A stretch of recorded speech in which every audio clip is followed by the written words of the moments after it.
Imagine walking down a quiet street at night, just minding your own business, when you pass an at the moment and notice something strange.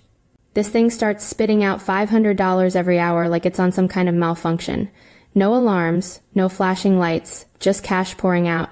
It's like hitting the jackpot without even buying a ticket. You stand there staring at the machine, your brain working overtime trying to figure out if this is real. After a few minutes, you decide it's too good to pass up. The first thing you do is pull out your phone and start calling your friends. They think you're joking, of course. Yeah, right, they say, and I'm the Queen of England. But you convince them to come over, and when they see thee at the moment, their jaws hit the floor. Now you're no dummy. You realize you can't just camp out here alone. So, you organize shifts. Your friends start showing up with sleeping bags and snacks, ready for the long haul. One guy even brings a camping chair, settling in like it's the best gig he's ever had. This is turning into a full-blown operation. You're taking turns collecting the cash, and pretty soon you've got a system going. It's almost like a little community all centered around this magical money machine. You figure it's smart to get some extra hands on deck. So, you hire a couple of reliable people to help out. You pay them a small cut to keep things smooth, and suddenly you've got a mini crew. Supplies start rolling in, food, water, even a tent for shelter. It's like the weirdest camping trip ever, but instead of roasting marshmallows, you're hauling in stacks of cash. Then you get to thinking, what if someone tries to kick you out? You talk to the property owner and make a deal.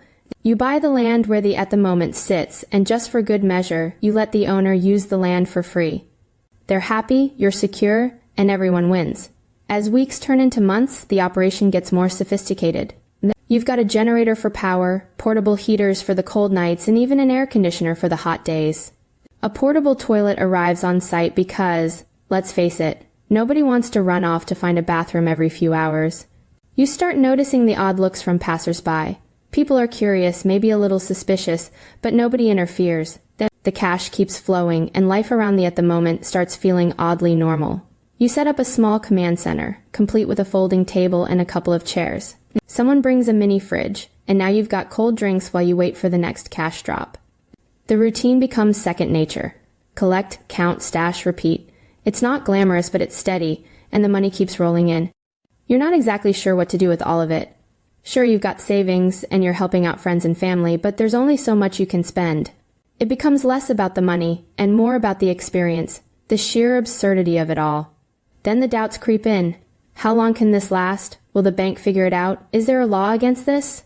You do some research, but the situation is so bizarre that there aren't clear answers. It's uncharted territory, and that makes it both exciting and nerve-wracking.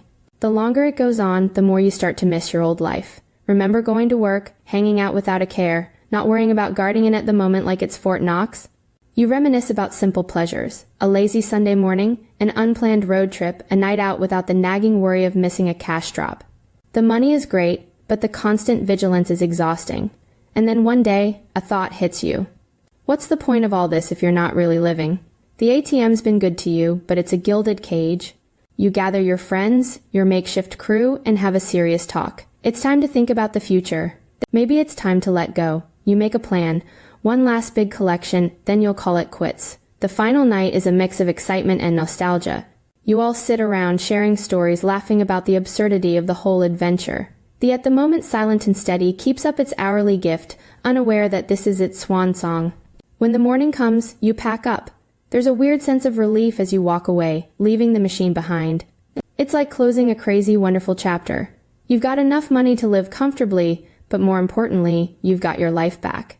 As you head off, you can't help but look back one last time. The at the moment stands there, just another machine in the city.